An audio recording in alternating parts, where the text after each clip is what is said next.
Hey, it's Marie Forleo, and you are watching Marie TV, the place to be to create a business and life you love. And I am so excited I can barely contain myself because today's guest is someone that I've admired for so long. He's impacted tens of millions of lives all around the world, and he's written an incredible new book, which we're going to talk about today. Tony Robbins is a best-selling author, entrepreneur, and philanthropist. For more than 37 years, millions of people have enjoyed the warmth, humor, and the transformational power of Mr. Robbins' business and personal development events. He's the nation's #1 life and business strategist. He's called upon to consult and coach with some of the world's finest athletes, entertainers, Fortune 500 CEOs, and even presidents of nations. Robbins is a founder of or partner in more than a dozen companies in industries as diverse as a 5-star island resort in Fiji to custom 3D printed prosthetic limbs.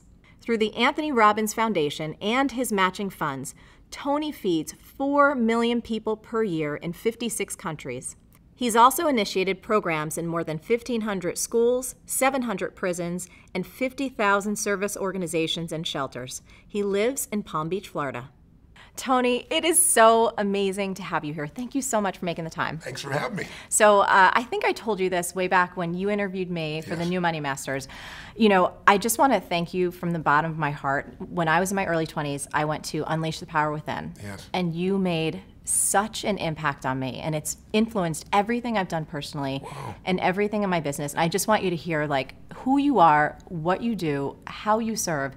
It makes such a huge difference, and it means the world to me to have you here today. Oh, that is so sweet of you. So thank you for that. Let's get started, because one of the things I admire so much about you is your energy and your passion and your stamina. I mean, you've been doing this for over 3 decades, and I know everybody watching Actually getting closer to 4 now. which is awesome. It's so incredible. Yeah. And one of the things that I so admire is I feel like you keep getting better. You keep doing more. You keep serving on a higher level. And from a personal, just stamina standpoint, tell us a little bit about what you do every day. What are your habits? How do you keep yourself at this high level of service?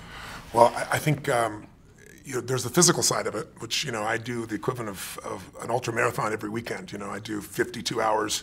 On the last day, I did 26.5 miles. The previous day, 22 miles. So just the physical side, you have to be in incredible shape. And I'm in better shape physically today, both my endurance, my muscular strength, and so forth, than when I was 25, which is wonderful. And so I do certain things for that. But I think I should mention first, what's even more important is the psychological, spiritual side of things, because I think energy comes first, not from your body. It doesn't come from eating. It doesn't come from sleeping, because I've gone without those things for long periods of time and still been able to deliver. It comes from having a mission. It comes from something that you're being pulled by, not something you're pushing on. Those are 2 forms of motivation. You can push yourself to do things, and there's only so much you can push yourself to do.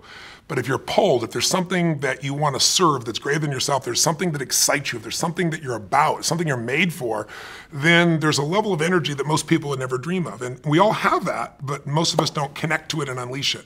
So every day I connect and unleash that every single day. I don't hope it's going to be there, even though I know it will be, even though it's there. I don't take it for granted. And so I start out with my day by a process I do called priming. And what priming is, it's not a meditation, but it has meditative qualities. And what I do is I sit down. The first thing I do in the morning, I go and I jump in a hot tub or a hot water type of experience, and then I go to a freezing water. All my homes, I'm fortunate enough to have multiple homes, that I go, one of them I have a river I get to jump in. You've been there. Yeah. There are other places I have these cold plunges. And I do that to train my nervous system to go from 0 to 60 like that. Every muscle, every nerve in your body, every organ gets, when you hit 57-degree water, it hits. And so it's just my mental discipline. Then the second thing I do is I prime. And priming is I sit down and I do a minimum of 10 minutes, because my mindset is, if you don't have 10 minutes, you don't have a life. Right. So there's no excuse. So every day, sit down, and what do? I do 3.5 minutes where I do an explosive breathing pattern, a pattern that changes my biochemistry. And after I've done that, 30 of these intense breaths 3 times, I close my eyes and I'm kind of in an altered state, and I focus first for 3.5 minutes on just everything in my life, at least 3 things that I'm really, truly grateful for. And I don't do that in a hokey way. I don't do it in a mental way. I step into my body and feel it, and I make sure at least one of those things is something really simple. The wind against my skin, the look on my son's eyes or daughter's eyes, something that is just very fundamental, but I really I cultivate that feeling of gratitude, of appreciation for those feelings. And I do it for 3.5 minutes. Then I do 3.5 minutes where I do this process of focusing on healing, strengthening, and serving. And I start in a circle, starting with myself, and then I go through all the people in my life and associates, and I just send love to them. Again, it may sound corny, but to me, it's a part of what I'm here for, and it's a part of cultivating that energy, that healing and strength energy, and strengthening my passion, my appreciation, my insights, my capacity, my endurance. And then I do the last 3 minutes are what I call 3 to Thrive, which is what is it that I really want to make happen? And sometimes I do that over what I'm going to do for the next 6 months or month, and sometimes it's today. I shake it up. But I see and feel and own that those things are done. And that starts, pretty much my day between those two items. And, then I have my workouts and things that I do of that nature. Yeah. And how about eating wise? Has that changed for you a lot over the years? It's pretty simplistic. I'm very simple. I eat a salad and I have some protein. I have fish or I'll have turkey bacon. I don't eat red meat or chicken, but those are the things that I have usually in the morning, and my afternoon, evening meals are pretty simple as well. But, before I met my wife, Sage, she's been the greatest gift of my life. When we first met, she's a phlebotomist and a nutritionist and acupuncturist, so I thought this is going to be the easiest thing in the world. And I'll never forget, we went on this date and she had a wheatgrass juice, and I was like, wow, this is going to be so easy, man. This is awesome. And then she ordered a hot fudge sundae, and I was like, what in the hell are you doing? And she goes, eating, you bastard. I should give some term around bastard that I was like too rules driven. And so she had this whole thing, you zig and then you zag. So I do that with her now. I do enjoy other aspects of life, but when I first met her, I noticed she zigged a lot more than she zagged, or the other way around, I don't know which one it was, but it's been a nice balance in my life. So I enjoy food and things of that nature, but I use food mostly as fuel because life gives me so much juice. I'm not looking to get out of food usually. And how about, because I know for me, my mind can go and I have so much excitement and so much passion that at night, sometimes winding down. Do you have a wind down process? My wife would say no. I say yes, she would say no. My wife loves sleep. Yeah. My wife can sleep 8 hours. It's the most beautiful thing in the world. To me, it's like sleep when you die. So that was one of the first things in our relationship that was a bit challenging, because I'd want to get up and just go. I'll never forget, we were in Fiji, and it's like, even there, we're supposed to be on vacation, it's our home. I'd jump up at 6 in the morning, and she's like, where the hell are you going? I go, start my day, run up the mountain, do it. She goes, get in bed, I'll show you how to start your day. It's like, okay, now that's a better way to start my day. Totally. But now what I've done is I get in bed with her, because she's a lady. If you get up in the middle of the night, where are you going? China. Where do you think I'm going? It's 3 in the morning. I'm going to the bathroom, So I've learned to get my work done in bed beside her, and then she goes to sleep. But I watch silly movies. I watch things to let my brain disappear. Reading does not slow me down, because then I start incorporating and using it. My mind goes crazy. I'm underlining everything. But I'll watch cartoon type movies like Family Guy or something to knock my brain out, quite frankly. Or I'll watch some silly series, I don't know. I'm thinking of now the different ones. What is it? Revenge or something of that nature. Something that my brain can just truly let go, and that's how I do it for the most part. Awesome. So, you've worked with presidents. You worked with people like Serena Williams and, one of the greatest investors in the world, Paul Tudor Jones. When you're called in to work with these incredible folks, how do you start to prepare yourself? Like, what are the questions that you ask to start to go in to serve at that level? Well, they're different for everybody, obviously, but what I try to do, if I was trying to look at it from a universal perspective, I guess what I really want to know before I get there as much as I can is everything I can about the person, and I do that because I really want to know, what do they want? What do they want of their life? What's their mission? What are they after? And what do they fear? What are their concerns? Because I believe life is found in the dance between what you desire most and what you fear most. And if I know those two edges of a person, I know a lot. And then I dig under and try to learn as much as I can from other people about whatever the challenge may be. And then I go prepared to just learn from the person directly. But I want to know as much as I can before I go in there. Then I take all that I think I know, and then I see what's really real when I meet them. And I'm digging in to discover what's the challenge, what do they perceive it is. And usually, if I were to grossly generalize, if you're going to help somebody create a breakthrough, it all comes down to 3 areas. Either they've altered their strategy. We all have strategies, a specific way of succeeding, and sometimes we alter it, whether it be in sports or whether it be in finance or any other area. We forget something, we lose a little edge, we drop something out, and then it becomes a bad habit. Or sometimes it's a change in our beliefs. Like, you may have done something for decades and been really successful, but now I know one gentleman who's a good friend of mine that, had 52 Academy Award nominations, and he said to me one day, he said, if I make one more freaking movie, I'll kill myself. He's just like, I don't want to make a movie, I don't want an Academy Award, I don't want any of these things, And it's just like he's satiated. And so sometimes when people get satiated, they lose their hunger, they shift their beliefs. And when you change a belief, you change your biochemistry. When you change your belief, you change the way you execute. You change everything. And we all develop stories. And sometimes stories are empowering, and sometimes the mental stories are disempowering. So I'm listening for those. I'm digging for those. And then I also look at their state. Because you could do the same exact action from a place of being pissed off or from a place of playfulness, and the same action's not going to get you the same result. And so I'm looking for that quality of what's going on in them. And then I look and try to find out what it was like before. So with Paul Tudor Jones, I went back and I watched videos of him when he was at his best. And I saw how he used his body and the way he moved, and I saw him now sitting still and kind of slumped over, and he'd broken his leg, and he had talked at a different tempo. So I look at biochemically what's happening, physiologically, I look at psychologically what's going on, and then I look at structurally what they're doing. And then I develop a plan to help them get back to where they were and beyond, to better performance than they had before. Incredible. The other thing that I was fascinated I wanted to ask you so bad, you probably accomplish more than most people do in, I don't even know a time frame. And of course, you get to talk with people who are at the highest level of their game. When it comes to productivity, what do top performers know that a lot of people just don't? What are we missing? Well, I think the best performers are focused on outcomes and not activities. If you try to manage your to-do list in the world we live in today, where most of us have multiple roles, we're trying to be a great business person, a great husband or wife, great father, great community member, or whatever, there's just so many roles, you can never get all your to-dos done. And what helped me in my life was I started at one point saying, I'm not going to let myself fail every day. I'm not going to pick a to-do list, and I'm not going to not write a list so that I don't fail. I need to focus on what matters most. I needed to organize my life into categories where I say, these are the most important outcomes, and then I know why I'm going to do it. If you know what you really want, the target, and you know why, you have the focus and you have the fuel, then how to get there, there's so many ways to get there. And then the most important thing I think that the most productive people do is we leverage what we do. We don't delegate. Delegation is I give it to you, and then when it doesn't work out, I'm pissed at you. Leverage is I empower you. If I'm leveraged, I'm still part of that, and I'm going to make sure you succeed. I'm going to follow up. I'm going to make sure before the deadline I touch base with you. I'm going to make sure you have the resources to succeed. But what I do is empower people, go, here's the outcome, here's the why. I get you and I aligned with the outcome and the why. You figure out how you want to do it. I'm open. You want to brainstorm with me, I'll do it. You'll probably come up with better ideas than I do. And when you empower people to come up with their own how, and they know what and why, you can get the job done 100 times faster, especially if you get a group of people. I'm a big believer that early in my life, I thought I was such a smart person. I'm going to solve all this stuff. Part of it was being responsible, and part of it is ego that we all have inside ourselves if we've succeeded to a certain extent. I said, this is bullshit. You know what? Instead of one person solving 12 problems, I want 12 people to solve one problem. And I developed that practice, and I began to find that people that many people thought weren't going to contribute had insights nobody else had. I really got it from Steve Wynn. Steve Wynn's a dear friend of mine, and he's rebuilt Las Vegas, one of those brilliant men I know, multi-billionaire. And Steve really learns the most from the bellmen, from the people that would never make it into the C-suite.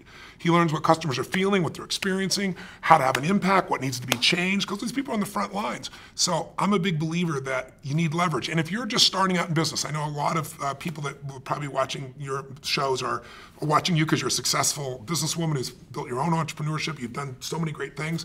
I think in the very beginning, the hard thing is you think you can only do it yourself, and then there's only so many hours, and you've got kids and family and friends, and how do I do it all? The answer is you hire someone. You trade with someone. You trade them for 2 hours. That's what I did in the beginning. Because I'll never forget, I was just really young in my career, very in the early days, and I was running to get to the dry cleaners so I could get my only 2 suits.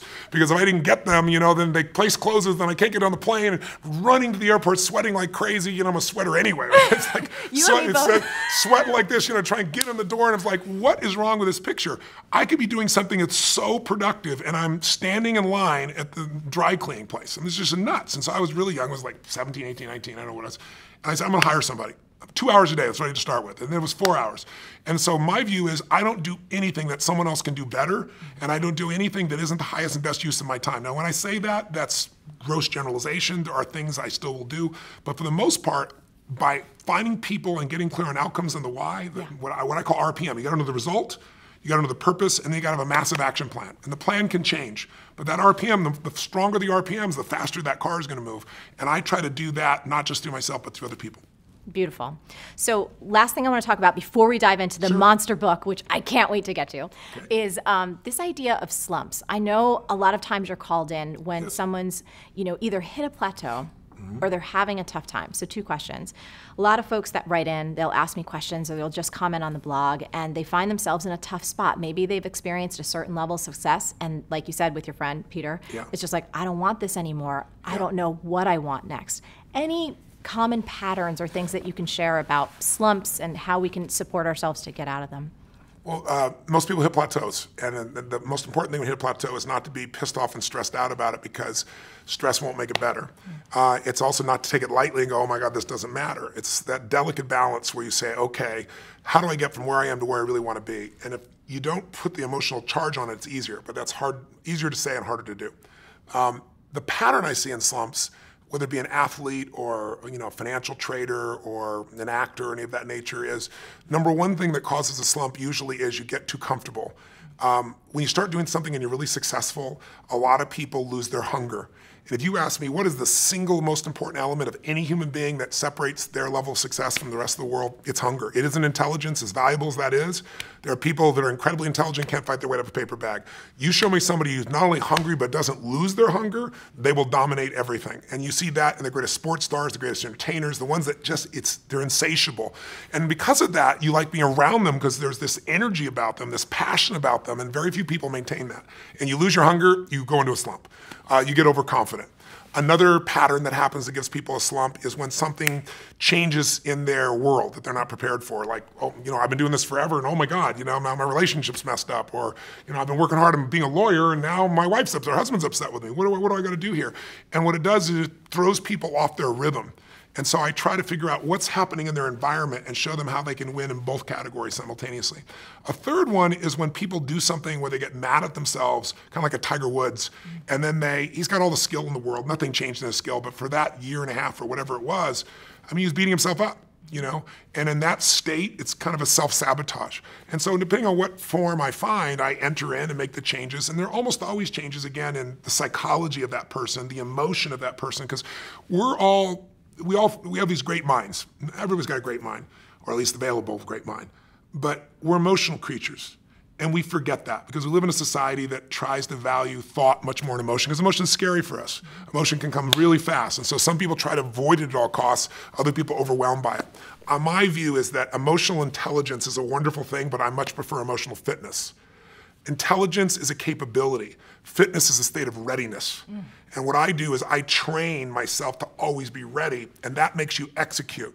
And I think too many people settle for, I know this, as opposed to I'm doing this.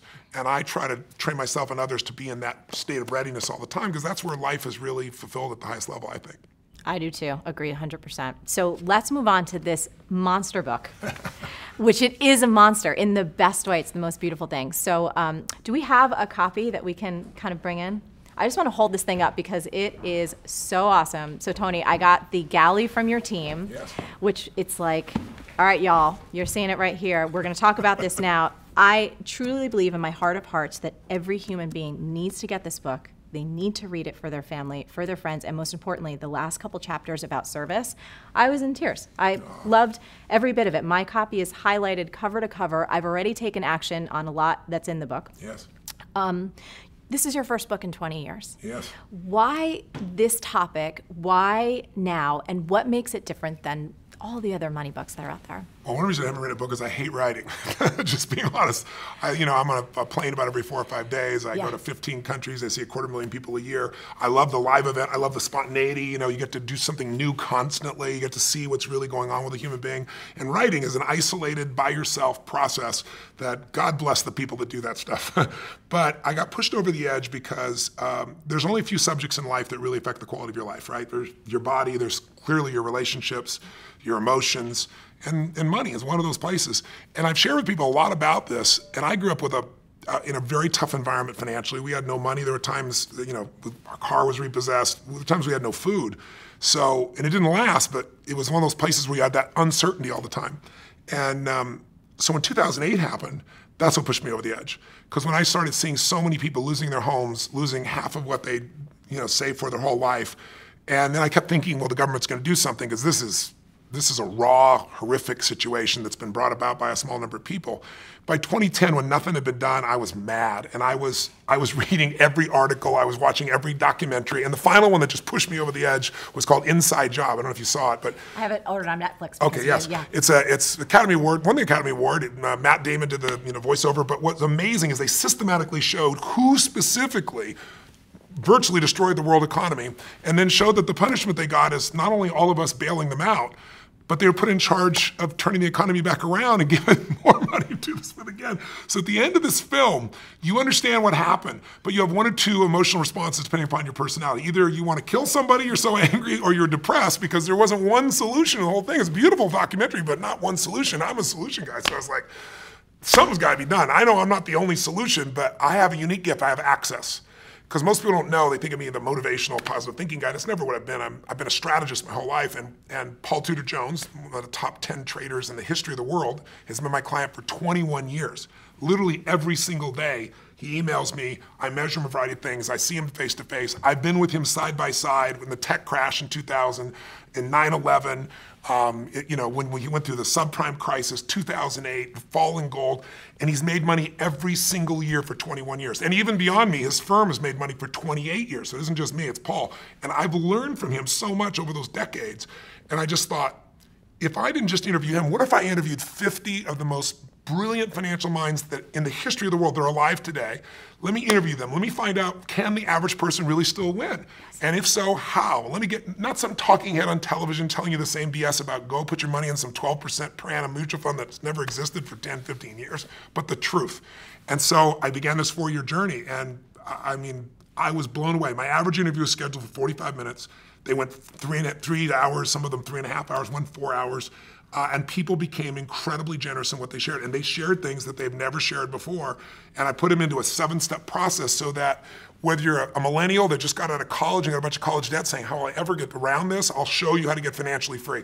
You're a baby boomer and you lost a bunch of money in 2008 and you didn't get back in the market. I'll show you what you can do. You're a very sophisticated investor and you want to know what Ray Dalio does that it's never been revealed about, I'll show you what he does. And so I'm real proud of it. And you've seen the level of endorsement I have from the highest level of people in finance on the earth is pretty extraordinary. It's because it's really their work, it's not mine. I had so much fun reading it, and honestly, I was intimidated by a 600-plus book because I knew we were doing this interview, and I prepare as much as I humanly. I'm like, all right, I'm going to speed read, but digest everything. Yes. And one of the things in the beginning, when you start breaking down the myths, yes, I just kept getting sicker and sicker and sicker with how much the general public, how much people don't know and how they're taking advantage of. So I wanted to ask you, was there one in particular that just totally pissed you off? There was a ton. I know there's 9 myths in the book. there's one, I put the 9 most abusive ones in there. I mean, they're there. Here's what I'd say. I want to mention one of the myths, though, to start with. Not a myth, but a step. I want everybody who's watching to remember one thing. The biggest myth you have, not the one that's been sold to you, that hurts you is the average person thinks finance is so complex because, frankly, the industry tries to make it sound complex. They use words that you don't know, so you don't know what to do. What does this mean? And so what happens is we just give them our money and say, deal with it, and we don't realize that system has been set up. It's not an evil system. It's set up by corporations that are looking to maximize profit for those corporations. They're not looking out for the investor because this investor is second, and we think we're first, and we're not. So the first piece is you got to know that you can't wait till you have a ton of money to start investing and think, I'm not an investor. What you got to do is say, rather than my Apple phone, let me own Apple stock. Let me own a piece of all the best companies, not just Apple. I've got to become an owner or I'll always be in scarcity. If you can invest in business, even a small amount, you can grow. And I don't care how small it is, but you got to automate it. There's a gentleman named Theodore Johnson who is amazing. He worked for UPS, started as a driver, never made more than $14,000 total in a year. That was his highest salary in a year. In his old age, he's worth $70 million. And how did he do it? All he did was what I teach is the first step is you got to take a percentage of what you earn and pretend it's a tax. You're never going to see that money again. You automate it, it goes straight to the investment account, and you never see it as money you can spend.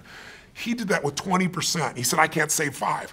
Somebody in his family said, if there was a tax, you'd pay it, and they made it 20%. When you save 20% and you compound it, its numbers are incredible. So I show people how to do that. But then the problem is, if you do that first step, but you don't do the second step, which is become an insider, yes, and understand the rules of the game, then the old adage is a person with money meets a person with experience, the person with experience ends up with your money. I mean, that's how it works. So I'll give you 2 or 3 of the myths real fast. One says, give me your money and I'm gonna beat the market. It's just a lie. Warren Buffett made it clear it's a lie. Ray Dalio, one of the greatest investors in history.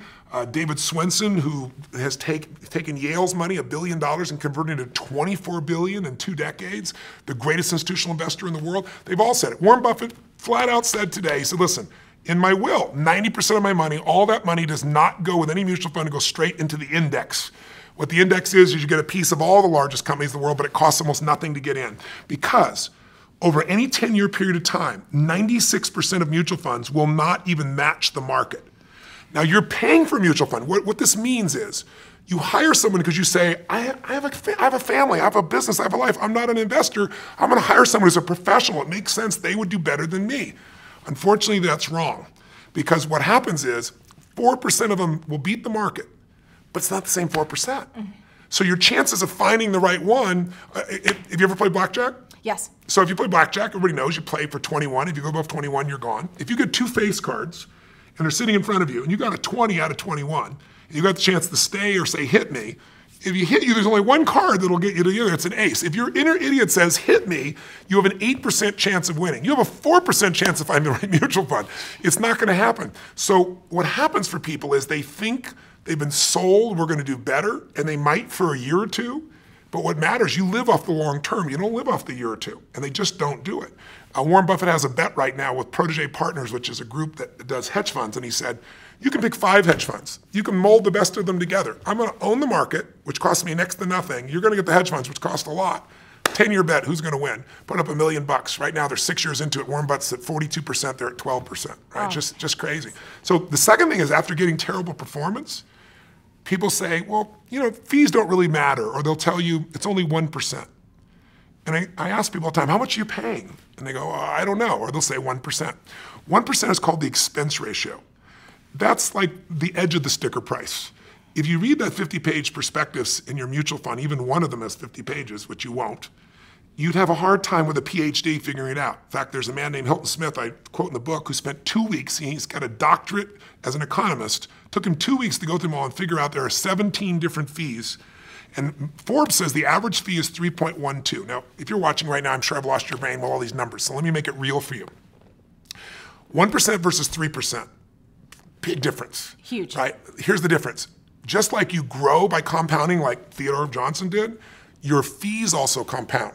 And people don't know that when they hear that little number. So if you had 3 people and one gets 1% in fees, 2%, the other in 3%, they all get the same return. They start out with $100,000 at 35. For 30 years, they accumulate to 65 years old, 7% compounded. They all get 7%. The only difference is the fees. And when they go to retire, the person at 1% in fees is going to have $574,000. $100,000 to $574,000, not a bad. If they added not another dime, pretty amazing. The person at 3% in fees will have $224,000. 77% less money. If you want to win a race and you have a 100-pound jockey on the back of your horse or you want a 300-pound jockey on the back of your horse, fees at 3% are that. If I said to you, here's a deal, let's do an investment, and here's how I want it to work. You give me the money, you put up all the money, you put up all the risk, I'll put up no money, I'll put up no risk. If you lose, I win, and if you win, I win. And if you win, over the life of the time, I'll get 60% of what you earn. You'd say, I'll never do that in a million years. That's a mutual fund with 3%. It's one of the only industries on earth where they've confused this enough that we don't understand we're overpaying by thousands of percent. You could own the stock market, the S&P 500. You can own a piece of all 500 big companies through like the Vanguard 500. Mm-hmm. And you get the best of all the business, Apple, Exxon, all these companies. And it costs you 0.17. That means less than 0.2%. If you went to a normal mutual fund, you might own the same companies for 3.17. That's like buying a Honda Accord for $20,000 or $350,000 for the same car. If you pay $350,000, you figure out the person next door paid $20,000, so you go crazy. That happens every day with finances because people don't know how to look at this. So when they read the book, that'll never happen to them again. Yeah, and this is, I mean, there's so much. I could talk to you forever, and I know your team is like, oh my God, we got to get him out of here. But a couple things before we wrap up. First, what we discovered with the all-season strategy and what you were able to inspire Ray, one of the leader of what? The largest hedge fund in the world. Yes. It's absolutely incredible. He's an amazing man. Let me just give it to you really quick. Ray Dalio is his name. Ray heads Bridgewater, which is the largest hedge fund in the world. A hedge fund is where wealthy people often put their money because they can bet up on the market or down. They'll be able to do a lot of things as a hedge fund. And a large hedge fund, a good sized one might be 15 billion, Ray's 160 billion, so he's 10 times the size. To give money to Ray 10 years ago, you had to have a $5 billion net worth and a minimum of $100 million on the first day, or he wouldn't even talk to you. That was 10 years ago. Now, no matter how much money you have, you won't do it because he manages money for China, for countries, for giant pension funds. So I get a chance to meet Ray, and I did 15 hours of prep for that. Just like I want to be all pitch and catch with him. I was very fortunate, found out that he'd listened to my tapes and was a fan of my work from years before. And so our 45 minutes went close to that 3-hour mark again. And at the end, I said to him, went back and forth, and he really enjoyed it, and I enjoyed it, obviously, learned so much. I said, Ray, I asked this to all these people, if you could never give any of your money to your children, and all you could give them was be a strategy, a plan, a portfolio that they could not only succeed with, but they wouldn't have all that ups and downs that make people get out of the market and lose. I said, what would it be? And he said, my all-weather portfolio. I've already designed it. All my money's in it. My kids' money, all the money that I have for contribution to society is in it. And he said, because I know I'm not going to be here forever, and I need something that's going to work in any market. And he said, I've worked it all the way back to 1925. I've tested it. And it makes money. And he said, I did it for myself for years, and now I do it for my clients. I said, explain it to me. So he explained it to me, and I'd done my homework. I knew a lot about it already. But at the end, I said, okay, Ray, you've really explained this. Brilliant. You're showing me why in 2008, people that had half their money in stocks, and they thought they were safe, half their money in bonds, like everybody tells you, a balanced portfolio, they both lost money. He explained why. He explained how you could avoid that. But I said, Ray, you told me everything but the percentages. So it's like, bake this perfect chocolate cake. And he says, bring some chocolate, bring some sugar, use some dairy products, but you're not telling me the amounts. I said, he goes, Tony, that's my secret sauce. And they give me the whole 5 billion, 100 million. I go, I know, but you said you haven't taken money in 10 years. You're not going to take any money. You know the average person can't do it on their own. Help the average guy out. And I was teasing him, pushing him. And he goes, well, it's complex. I said, but I'll simplify it. He goes, well, there's leverage. I said, design one without leverage. The average person can do 15 minutes a year. And he goes, well, it wouldn't be perfect. I said, your idea of not perfect will be better than anybody else on earth. Totally. So he sits there and he starts scratching this thing out for me. And I'm like feeling this vibration in my body. It was just incredible. At the end, it was incredibly generous. We went and tested it, back tested it. So that means you compare it year by year what it did. In reality, not hoping what it do, but back testing something for a year or 2 years or 5 years, one thing. We back tested it 75 years, the worst and the most volatile times in our history. And interestingly enough, it's right, 85% of the time it made money. And the few times it didn't, the average loss was 1.6%. The largest loss in 75 years was less than 4%, minus 3.5. And that was 2008 when the market from top to bottom was down 51%. And that's the most of the loss in 75 years, and the average return is just under 10%. And this is something, a bunch of my friends were like, bake this into a business, dude. This is like incredible. And I was like, you know what? I'd love to do that, but this was given in the spirit of free to anybody, so it's there. Somebody can go to the library and get my book, and they can just copy the thing down. But it's available to any human being, and anybody can put it there. Now, that's not the only strategy there. I have David Swenson strategies. I have all the best. But his strategy is the smoothest ride. Because the biggest challenge, if you look at the last 30 years or 20 years, 1993 to 2003, the average investor in mutual funds, well, the market did 9.2% per year, really nice, on average. The average mutual fund investor did 2.5%, and that's before taxes.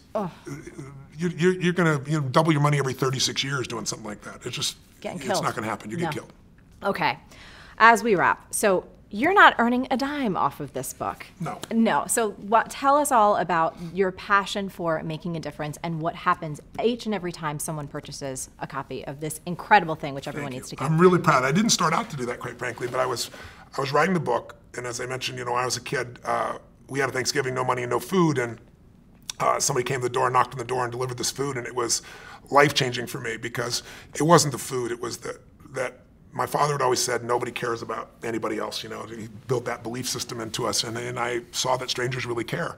And so I swore someday I'd do something to give back. So I was 17, I fed 2 families, and the next year 4 families, the next 8. I didn't tell anybody, but after the 4th year, I was like, I could use some help. So I got my friends involved, and then my companies, and then it built to 1 million people, and then 2 million people. In the last 4 or 5 years, I've been matching the 2 million my foundation does personally with another 2 million, so we feed 4 million people a year.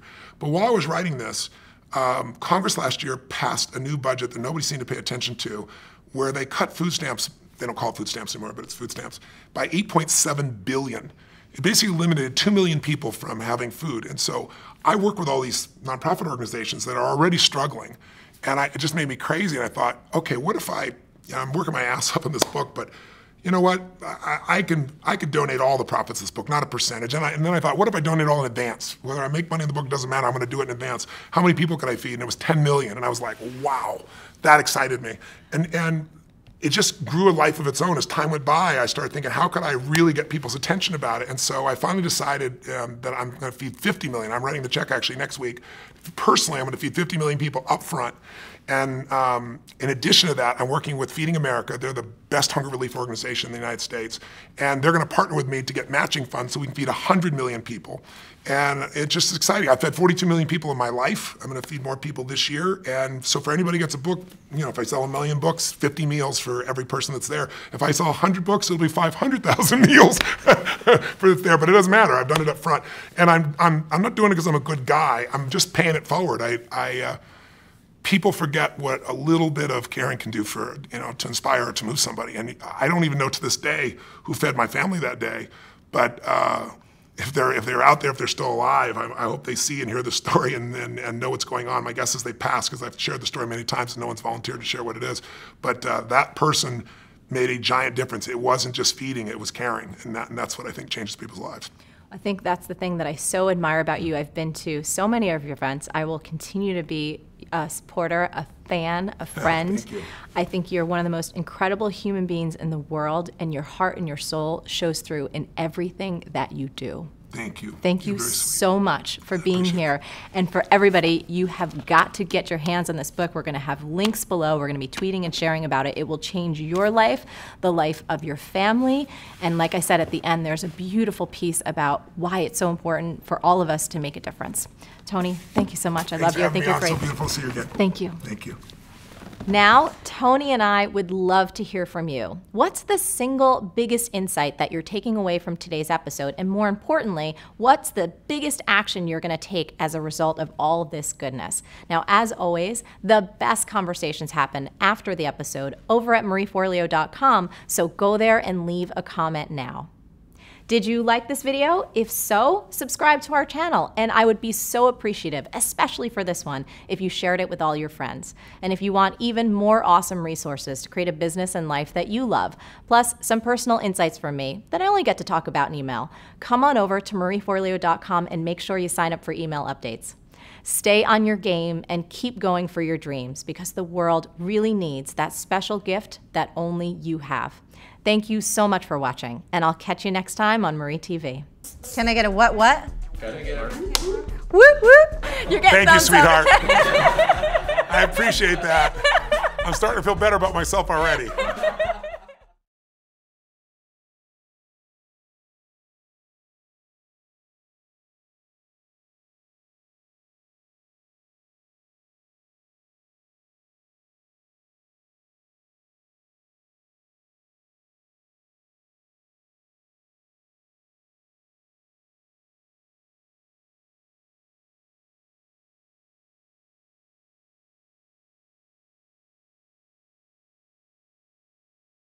Welcome back again. It's Tony Robbins.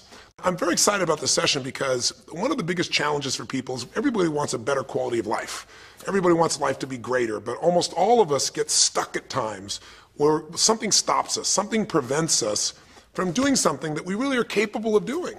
Whether it's turning around our body or shifting a relationship or turning around our finances or maybe just being happy and fulfilled at a different level, we get stuck with a belief of how we're not supposed to be, what we're not supposed to do, what people won't accept, what we're not capable of. Or maybe we get stuck in an emotional pattern of just being pissed off or frustrated or worried or sad or overwhelmed. Sometimes we get stuck, not so much in anything, but just some habits of doing things a certain way. And what a breakthrough simply is that moment in time where there's an opening. And the opening can come from a conversation. It can come from meeting somebody that inspires you. It can come from an insight. It can come from watching a movie and being moved emotionally at just that right moment.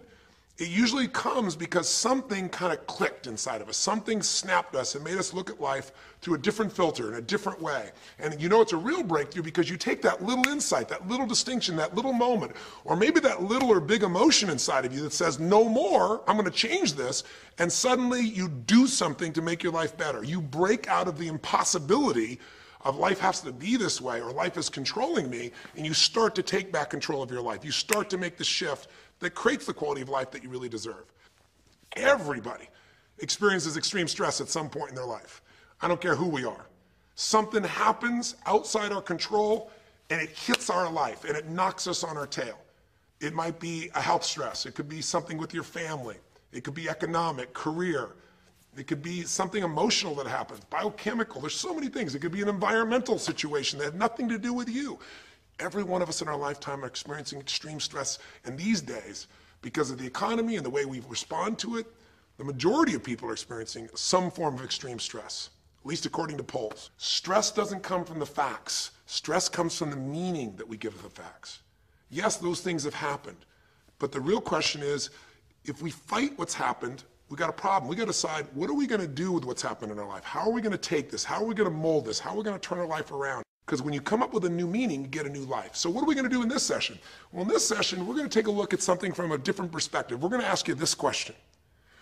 What is the single force that controls the quality of your life? If there was one gift our Creator has given us, or the universe, whatever you believe, what is it? What is the one power that you have right now in this moment that can change everything? You have it, I have it, we all have it. It's this one singular individual power that can change anything in our life, regardless of what's happened to us. And I know you know the answer. The answer is the power of choice. The one thing we have in this world is we can't control the events, but we can choose what to focus on, we can choose what things mean, and we can choose what to do. Those three choices, those three decisions really control our life. It's not so much the conditions of our life that control our destiny as much as the decisions of our life. Try for a second to think about something. Think about your life and just think about, are there a few decisions? If I were to ask you 2 decisions you've made in your life, that if you would have made a different decision, you would have had a totally different life. I mean, it may be, a life may have been better or may have been worse, I don't know, but you would have a different life. I'm not asking you to buy into the fact that you should have known the answers. I just want you to see the power of a decision. How is your life better today because of a decision you made years ago, not just negative ones? Think about it. Sometimes a little decision changes your whole life. Like you decide one day to go to a certain school, and you go to that school, or to go eat someplace, and you bump into the person that becomes the love of your life. Or you meet someone, and you decide as a result of that you're going to become a photographer or a software engineer or a business person or a doctor, a dentist, whatever. They impacted you, but you made the decision, that's what I really want. That's what my life's going to be about. And that decision has affected so much of your life, what you do, how you live your life, how you spend your time, what you earn or don't earn, who you attract into your life, beliefs you have, all come from some of these little decisions. What you decide to eat from your dinner plate each night certainly determines your physical destiny, right? We all know that, at least to a certain extent. I know there's a certain amount that's genetics, but I'm talking about the stuff you and I can control. So decisions equal destiny. It's not our conditions, it's our decisions. So if we want a new life, if we want a new experience, we've got to make new choices. If you don't like the way your career is or your business is, change it. If you don't like your body, change it. You don't like your relationship, change you first, because if you change it, you'll bring you to the next one. Maybe it's time to change it too, but change yourself first. If you want to change anything in your life, you have the choice. So there is no right or wrong. I just want to make you aware in this breakthrough session that everything in our life changes the moment we make a decision. And I mean a real decision. A decision is when you cut off any other possibility and you commit to something with everything you've got and you take action. But the big decisions start with little decisions like, what am I going to focus on? Because whatever you focus on, you're going to feel. If you focus on all the things that have been done to you in your life, of course you're going to feel like hell. If you focus on all the amazing coincidences that have happened, things that maybe they were guided, maybe not, but things happen, and because of that, you met this person that's your best friend, your husband, your wife, or because of that, you have this ability, or because you were there that day, God, you missed an accident. I don't know what it is, but whatever you focus on, you're going to feel. If you focus on people don't care, and you'll look for reasons why they don't care, and evidence they don't care, you'll find it everywhere. If you look for evidence that people are really good people inside, that at some level we all care about each other, you'll find it. Seek and you shall find. The secret is, have you become conscious about your decision making? Because this breakthrough session is, really, you want to change your life, make new choices. New life comes from new choices, but you got to make conscious choices. The people in this particular television special, Melissa and her husband, they really found themselves in a place where they were both making decisions, Melissa and Rick, that were unconscious. When you make decisions about what to focus on and what things mean and what to do, and you're unconscious, you get pretty terrible results usually. Now, we've all done this. I do it still. We all do. But if you want to change your results, you got to become more conscious in your decision making. So think about it. What you focus on, you will feel. Whether it's true or not. You focus on how people don't care, you're going to feel they don't care. Second decision you make is, what do things mean? So you focus on something someone does and you come up with a meaning, and the meaning is, no one loves me. The meaning is, they're trying to take advantage of me. Depending on what meaning you come up with, and you get to choose the meaning of anything. For some people, they say, this situation happened with the economy, and what that means is, I'm going broke. Somebody else said, the situation happened with the economy, guess what? That means I'm going to work harder, I'm going to be more creative, it changed everything. Everybody else is going to quit, so we're going to dominate the marketplace. For people to do it. Is this the end right now, or is it the beginning? See, whether it's the end or beginning is your choice. You get to decide, because once you make up a meaning, it's true. If you think that this is the end of a relationship, are you going to treat people the same way as if you think it's the beginning of a relationship? No way. In fact, I tell people, if you want to have a great relationship, think about this. Treat people like you did in the beginning of the relationship, and there won't be an end. In the beginning of the relationship, when somebody says to you, would you take out the trash? What do you say? Of course, take out the trash. You're happy to do anything, right? But after about 6 months or 6 years, you go take them out the trash. You go, what do you mean? What, I look like your janitor? Take out your own trash. The meaning we give things is very different, and so we feel different, and our life is different. In the beginning, you'll do anything for someone. Now you make up a new meaning. Why should I have to do that for them? Little choices, like what to believe about yourself, what to believe about other people, whether this is the end or the beginning, start to affect your whole life. And the third decision we make, we decide what to focus on, most of us unconsciously. We decide what things mean, and the third thing we decide is, what are we going to do? We decide to quit because it's overwhelming. We decide to get strong and focus. We decide we're going to turn it around. We decide to wait and see.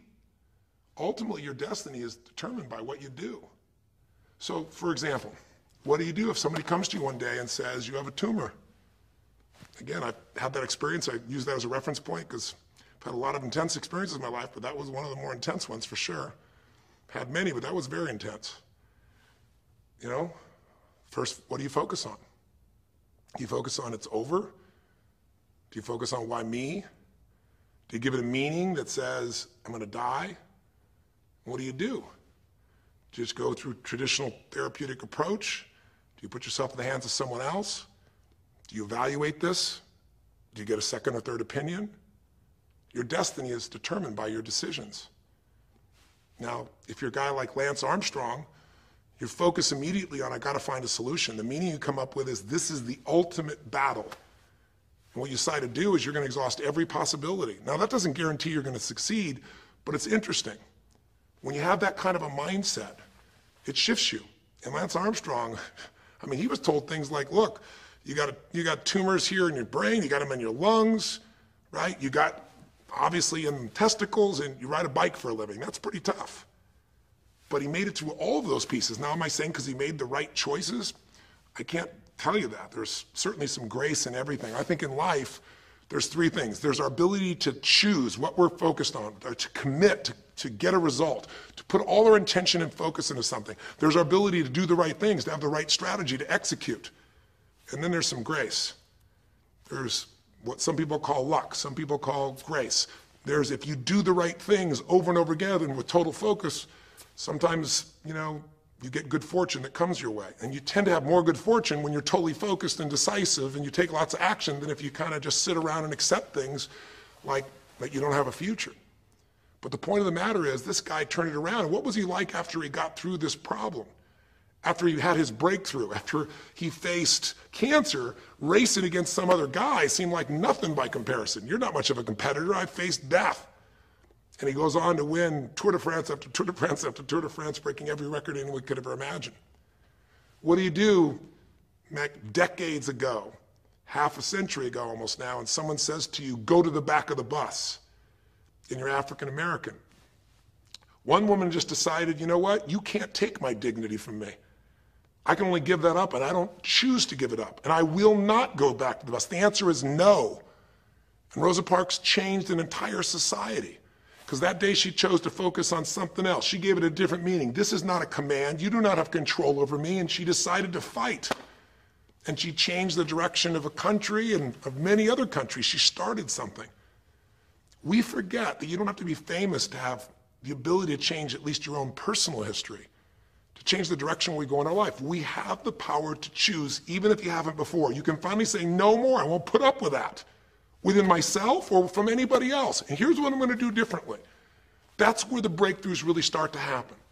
Now the question is, why do some people stand their ground and make something change versus other people just kind of accept things? Why do some people make bold decisions and other people make decisions that are based on trying to hang on to what they've got? Well, that's a more complex question to answer than we might have in a few minutes in this one session, but it is one that I've spent my life studying, because when you can change your decisions, you can change your life. When you can change the force that controls your decisions, you can change anything in your life. At some level, we have certain beliefs and values.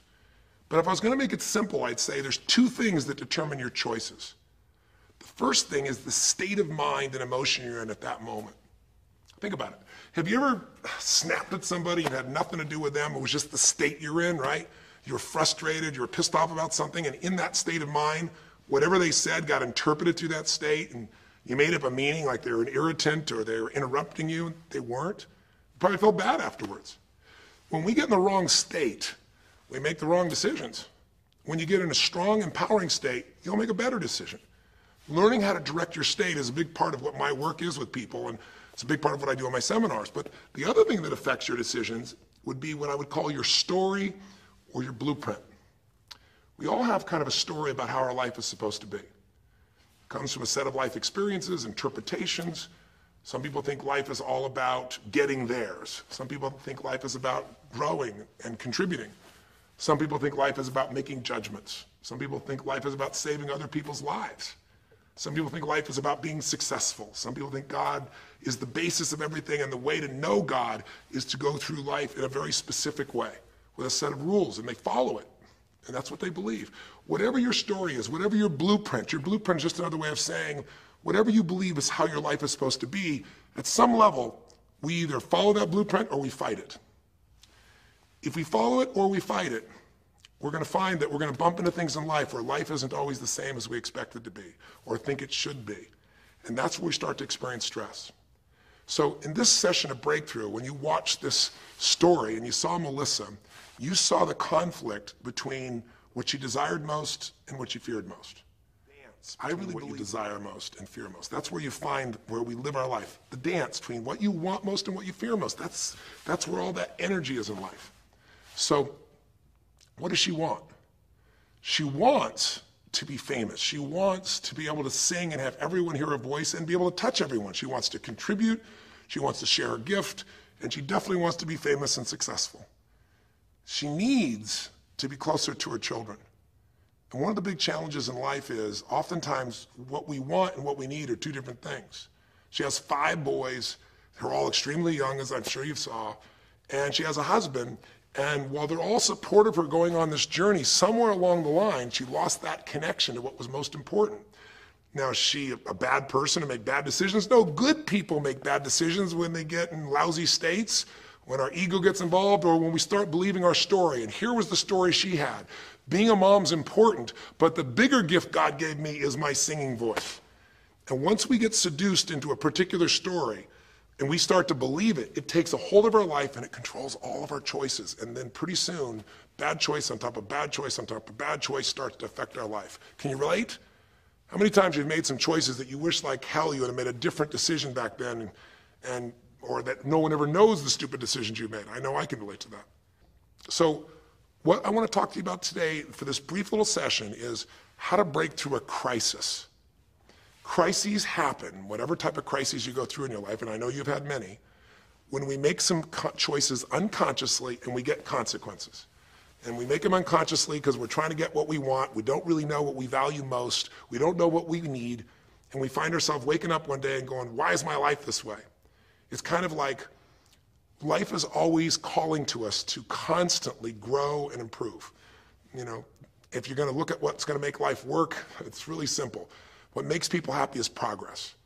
We're happy when we're progressing. If you're overweight, but you leave today and you say, you know what, this breakthrough thing, what I got out of today for me more than anything else is, I've been stuck waiting for some magical diet, some magical exercise plan, some magical time in the future when we have more time. There is no more time. I don't need to wait for that. I'm just going to make a decision today to get started. I don't need to go out there and go interview 20 trainers and get online.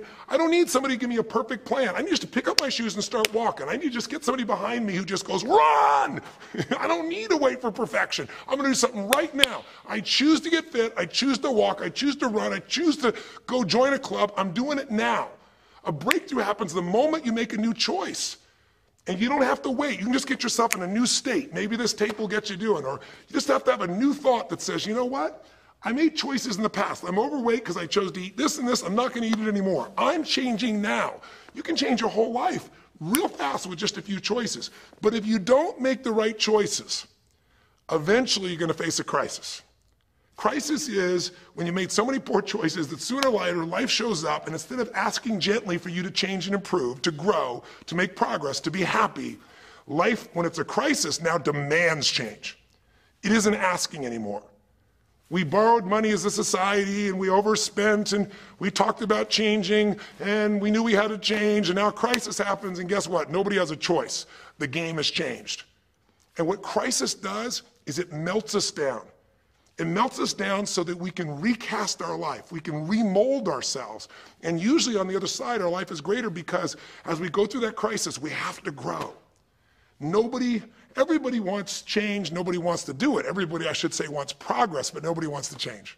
Everybody wants their life better, but nobody wants to do the push-ups, the running, have the economic or emotional discipline to make it happen. But if you're watching this right now and you're still with me, some part of you wants more. And I'm saying to you, choose it. And the way you're going to choose it is really simple. If you're in that crisis, what keeps you in the crisis is probably because you're being reinforced. Most people, they overeat, or they smoke, or they drink, or they yell at people. They keep doing it because they're rewarded. Whatever gets rewarded gets reinforced. Whatever habit or behavior is reinforced becomes a habit, and then pretty soon, do it long enough, it becomes part of your personality, and pretty soon you think it's who you are, and you just keep living that way. I mean, it's easy to see this in other people, right? It's easy to see how messed up they are and how easy they could if they just make some new choices. All you got to do is turn on the television, some news program, some entertainment program, and you'll hear detailed descriptions about some person who is very powerful celebrity who is doing some stupid thing. Why do we see all this stuff on television? Why do we hear about every person you can imagine, from Lindsay Lohan to Britney Spears to all the way back to the old days it was Elvis or Michael Jackson or whoever it is that's in the news today in this stage of life in your country as you're watching this? It's because we want to see other people who make bad decisions so we can feel better about our own. But the reason those people don't change, Lindsay Lohan, she's got another DUI. She's putting herself at risk. She's putting other people where she could kill someone. She goes to jail, it's supposed to be 90 days. But here's the consequence. It goes to 2 weeks. And before she even gets out of the jail, she makes a deal for an interview and gets paid $1 million when she gets out for the interview. What do you think the chances of her changing when her bad behavior gets her $1 million, and I don't know if she even makes that for that much time of acting at this stage? What do you think the chances are when people around her say it's not your fault, it's not fair, they treat you unfairly? As long as we have the decision that we're not responsible, it's not our fault, we can't change anything. We have no power. So I don't know by the time you watch this if Lindsay will have changed, but if she did, it'll be because the enablers are gone, she's taken responsibility, and she's found something she values more than attention and money for bad behavior. Now, it's easy to look at that with her, but what about you and I? Where are you and I addicted to our problems? Where are you and I reinforced? So many people, when they have a big problem, listen, if things are going well, you say, oh, it's going so great. Your friends go, well, that's great. And after a while, they go, well, easy for you. But if you got a problem, people go, hey, I understand, and they connect with you. Where do we get addicted to our problems? If you want to make a new choice, if you want to make a new decision today, if you want to have a breakthrough in some area of your life, you got to give up the story that it's not your fault, and you got to give up the attention and the love and the connection and the commiserating that comes with it with other human beings. Here's how you change. 5 simple, quick steps, and then I'm going to give you a little tool that if you want to, you can go online and really make a change with. If you're going to change your life, step 1, I don't care if something has happened to you. You know, somebody has spilled oil all over where you fish. It's horrific. It's disgusting how they've dealt with it, but it's happened and you got to deal with it. Something's happened. Someone in your family's been injured. You've lost your job. I don't care what the problem is. If you're in a crisis, step number 1, see it as it is, but don't see it worse than it is. Now, what do I mean by that? I don't mean be Mr. or Miss positive thinking. By now, if you spend any time with me, you know I'm not about that. I'm not here to tell you, go to that garden and chant, there's no weeds, there's no weeds, there's no weeds. Doing affirmations is not going to change your life. You got to go see where the weeds are and pull them out. My point is simple. You got to see what the problem is, but you can't make it so horrific that you just give up. Today, this is the first generation in almost 100 years of Americans who now believe, the majority of Americans now believe, that the quality of life for themselves and their kids in the future is going to be worse than the past. They have, in other words, nothing to look forward to. 63% of the US as of today. Wow. When you start thinking there is no future, you go into what we call learned helplessness, a place where you just kind of give up. And if you get to that place of giving up, then you have no power over your life. That's when people get depressed. That's when people do crazy, stupid things. That's when people want to turn to drugs or alcohol or sometimes suicide or just total frustration and anger, and their life starts to do the opposite of a breakthrough. It becomes completely stuck and in pain or in ongoing suffering. If you and I are going to break out of that, we got to see it as it is. We're not here to be positive thinking people. You got to see what's really going on. But if you're overweight, you can't say to yourself, well, I'm big boned. That's not why you're overweight. You're overweight because you don't work out, you eat certain things, you eat Cheetos all day long, watching TV. I don't know what it is you do, but I know it's not just because you're big boned. You don't want to make it so it's outside your control or you can't change it. So see it as it is, but don't see it worse than it is so that you have no reason to try. Does that make sense? That's the first step. Step 2, get to the real truth and deal with it. Don't just see it as it is and not worse than it is. Don't just like balance it, but now get to the truth. I mean, listen, if the truth is you've been trying to get a job for 2 years and you truly have worked every day in a particular industry, and the number of jobs in that industry have shrunk down, and you really aren't getting that job, then you might have to look at the truth. The truth is you might have to retool.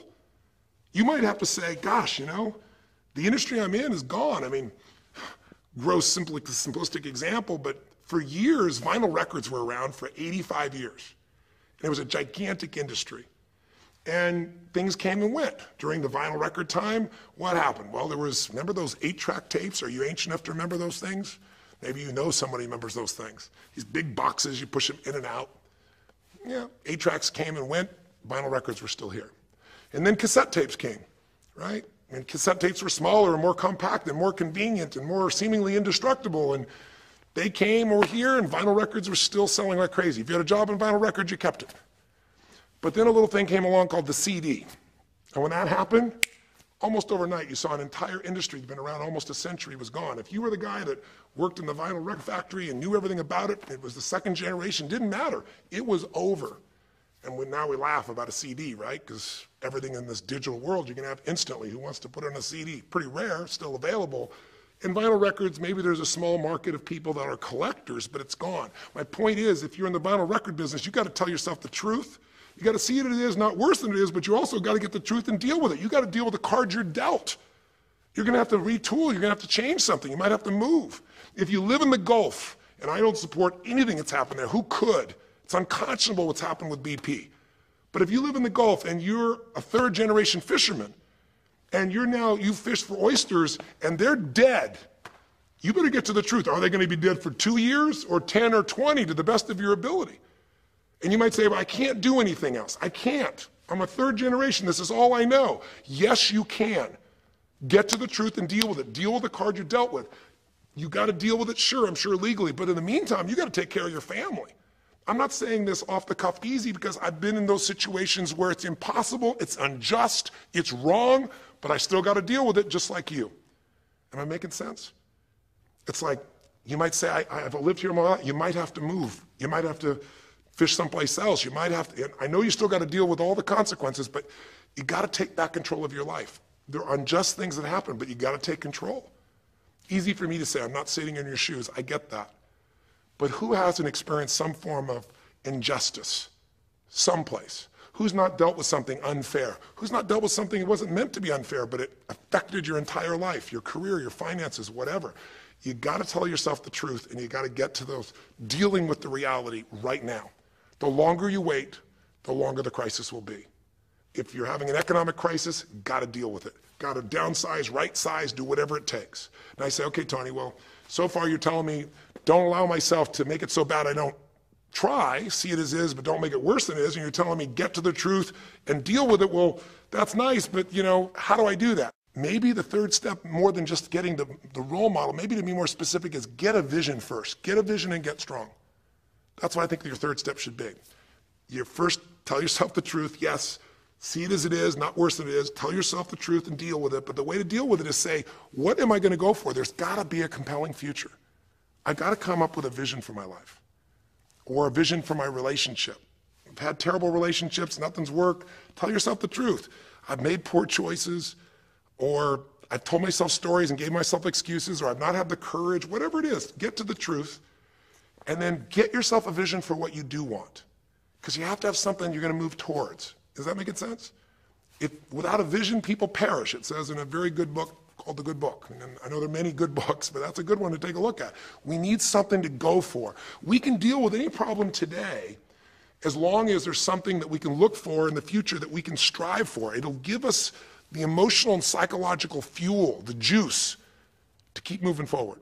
So you got to come up with a vision, and a way to do that, we'll call that step 4.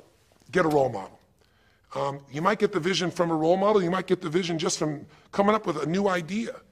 But in order to figure out how to go from where you are to where you want to be, to close the gap from where you are to where you want to be, it's best to learn by other people's experience whenever you can. So get a role model, get their strategy, and go to work. Get into action. So I'll give you an example. Years ago, when I was first starting to try to figure out how to build myself financially, I grew up at a time when, just as I was starting to do well, this big recession happened. And I remember I was like 29, 30 years old, I think, and maybe 31. And I was doing okay. And then all of a sudden, there were all these business challenges because we went through this severe recession back in those days. And I remember at the time, everybody was downsizing and freaking out. And I thought, you know what? I don't want to just settle for this. I want to find a way to do well. Who's done well in really tough times? And so I started doing my homework. And in those days, you didn't go out and use the internet the way you do today. You couldn't access all that information. We actually went to libraries and did research in traditional ways. I'm ancient enough to remember those days. And I started hearing about this man named Sir John Templeton. Very famous man. He's a man who became a multi-billionaire as an investor. He started with nothing. But what was interesting is when I started to find out about his story, because here's a guy that when he's a young man, he's called Sir John Templeton now. He was actually an American originally. And he wasn't Sir. He came from a very poor family. And he just decided that in his life, he wanted to not only do well financially, he wanted to do so well he could help other people at any level that he wanted. And today, by the way, he's passed, but before he did, he created the Templeton Fund, and he also created a fund that now delivers money, gives money each year at the Templeton Prize to people that do good spiritual works, and it's larger than the Nobel Prize, and it continues to go on. But the guy started with nothing, and here's how he did it. Listen to me now. The reason I look for him as a role model is because he made all his money in the worst of times. He made all his money when people were going through the equivalent of the deepest recession or depression possible. His whole belief was, and this is different than almost anybody else you see around you, was pessimism was the secret to success. That what he wanted to do was make money when people were most pessimistic. Because when people are optimistic, they want you to pay for their house a huge sum of money. But as they start getting more and more pessimistic, where pretty soon they think they can never, the house is the worst thing to have, they'll virtually give you the house. They'll virtually give you the business. And so he made all his money starting in World War II. When the war broke out, when Hitler invaded over in Europe, he took all the money he had and borrowed a total money of $10,000, a total amount. He bought with $10,000 every stock on the New York Stock Exchange that was $1 or less that he thought might be useful, including some companies that looked like they're going to be bankrupt. But he did it when people were the most pessimistic. Because if you recall, it looked like Hitler was going to take over. It didn't look like we were all going to be the winners. It looked like Hitler was going to dominate. And when people were that scared, they would give up anything they had just to get a little bit back. And so he bought all the stock that eventually made him a multi-billionaire. He became a billionaire because after things changed, after the war, just 5 years later, and the economy started to surge, everything changed for him. Where do you think he invested next after World War II? Where was a country that was pummeled, that was down, the factories were basically turned into mud? Japan. You could buy things for pennies in Japan that would have cost you hundreds of thousands of dollars before, and he did. When everyone was most pessimistic, he went and did well. And then he sold when the 80s surged and when everybody thought Japan was the greatest country on earth and had the biggest businesses, he sold and made his maximum profit when people were overly optimistic. He did the same thing down in South America when inflation went crazy. This man spent his entire life basically having a strategy of how to succeed when everybody else was scared. I tell you that because he's a role model. What he did, how he did it, it's all in writing, it's crystal clear. You could do the same. But you won't be able to do it when you're telling yourself the sky is falling and it's over. When you see it worse than it is, you'll just give up. You won't do it if you don't tell yourself the truth is, you know what, this system isn't working. I got to do something. I got to change my finances. I got to change my job. I got to reach. If you don't tell yourself the truth and deal with the truth, the real truth, nothing's going to happen. You won't ever even think about a guy like John Templeton if you don't have a vision that says, I don't care how the environment is, I'm going to find a way to do well. And you won't do well unless you get a strategy based on a role model who's really done it. My whole thing is this. If anybody has something you want, they aren't lucky. They did something. If you model them, if you take similar steps, you can produce a similar result. Make sense? And then finally, the fifth step, look, if you're in a situation where you see it as is, but not worse than it is, if you've told yourself the truth and you dealt the cards you're dealt with and just decided you're going to change it and you're willing to do what's necessary, if you put yourself in a place where you got a new vision and you gotten yourself strong, if you got a role model and you got some strategy and you got yourself into action, step 5 is give much more than you expect to receive. Simple as that sounds, if you find a way to meet people's needs in business, in an intimate relationship, meeting your kids' needs, anybody's needs, the whole game changes.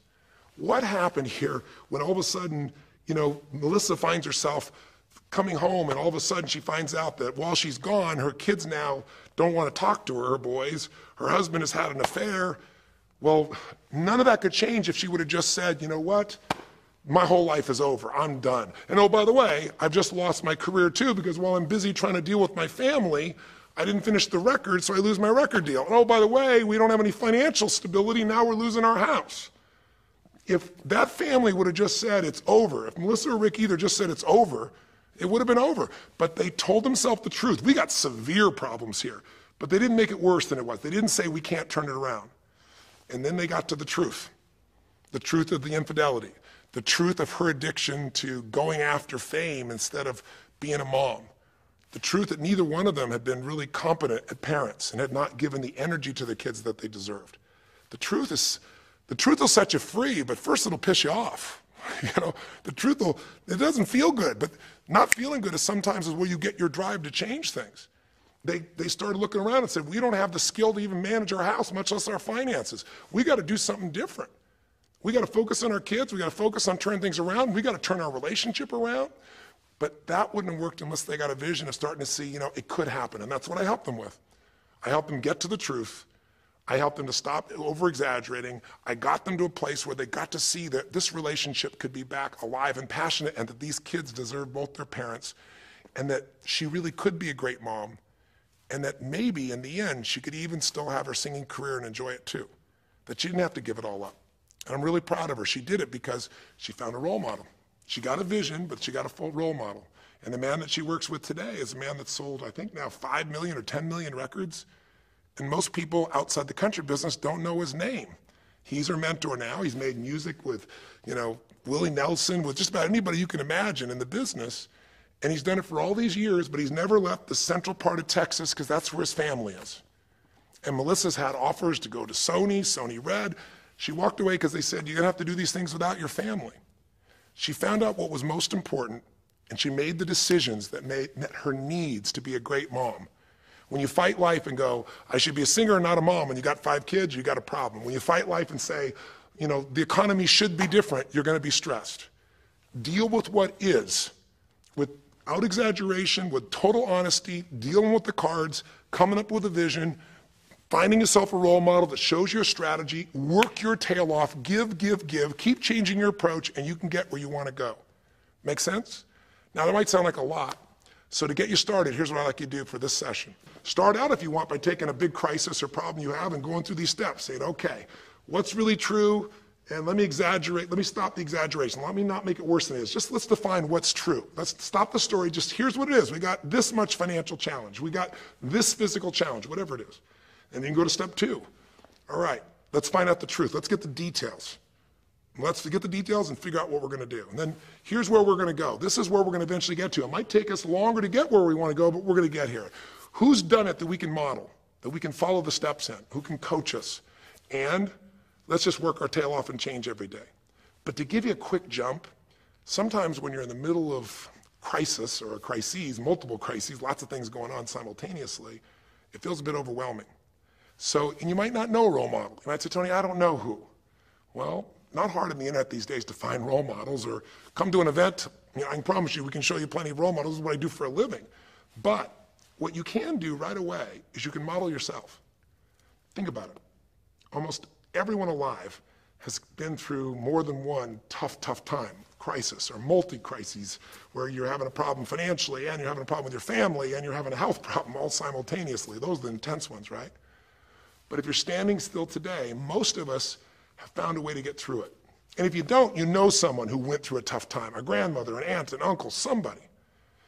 The greatest way to make that change happen, when you break out of break through, you break out of a problem, you break out of a crisis, is model yourself. So we have 5 questions when you click on this link. And you can do it by video so you can see yourself, and you can share it with other people, or you can type in the answer. I'll tell you in advance what they are, and then when I'm done here, I want you to do it right away if you would. The first question is, what's been one of the toughest times in your life? What's been one of the toughest times in your life that you did get through? Maybe it was a financial situation. Maybe it was a career situation. Again, maybe it was an intimate relationship where you were crushed. You thought you could never make it through all the pain you went through there. Maybe it was a physical challenge, a health challenge. Maybe it was a lack of confidence or ability. I don't know what it was, but what was a just incredibly tough time that you did make it through? And you're just going to jot it down. Or you can do it in the video and just tell us, because you're not only going to get this answer, but we're going to create a community of people who will be role models, people that have been through hell and back, saying, here's where I was, here's what I got through, here's what shifted my life, here's what you can do.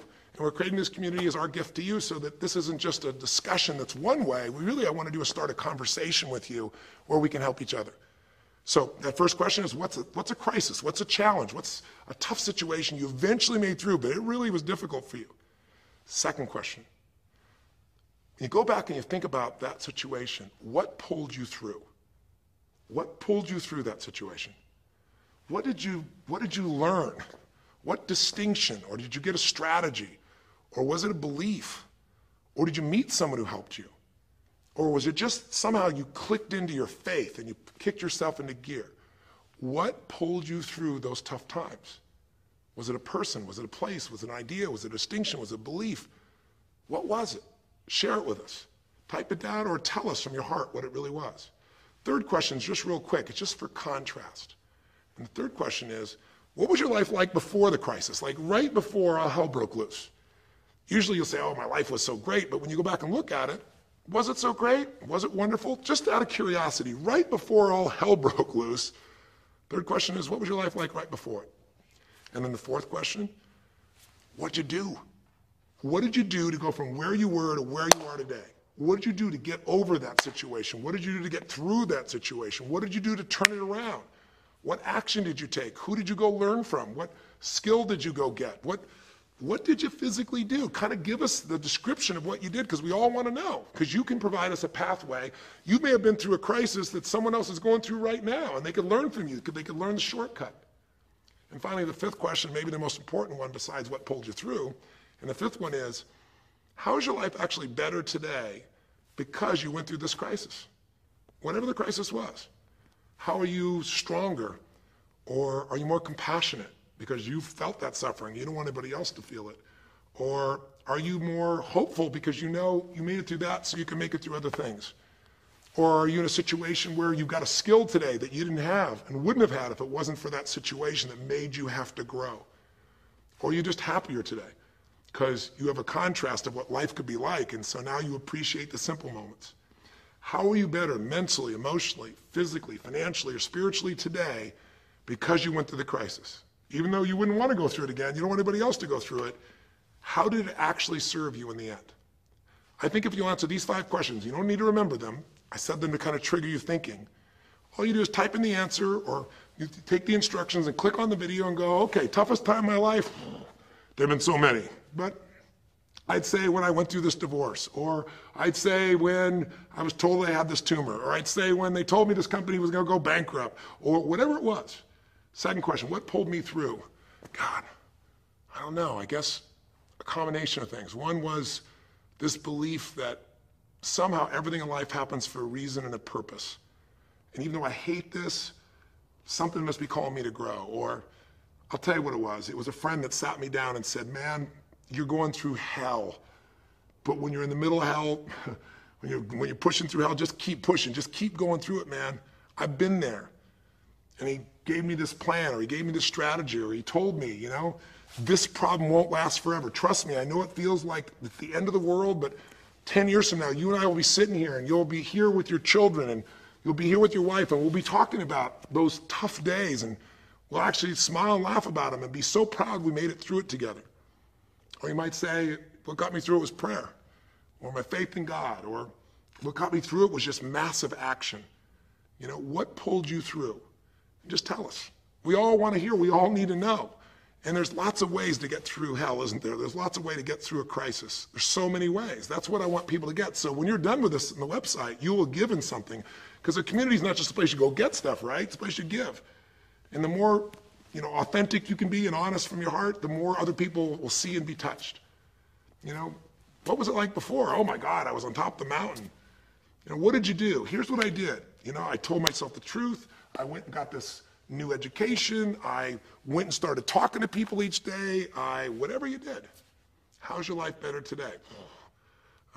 There's a phrase, you know, be humble or be humbled. You know, I have a different level of humility because I know, you know, that as good as I may think I may be, that situation reminded me that life is not just about me, it's about we. Or, gosh, because of that, I love my wife so much because we made it through that situation together. Or because of that, man, I'm so much stronger financially. I'm on top of things. I don't let anybody spend. Whatever it is, tell us how your life's better. Okay?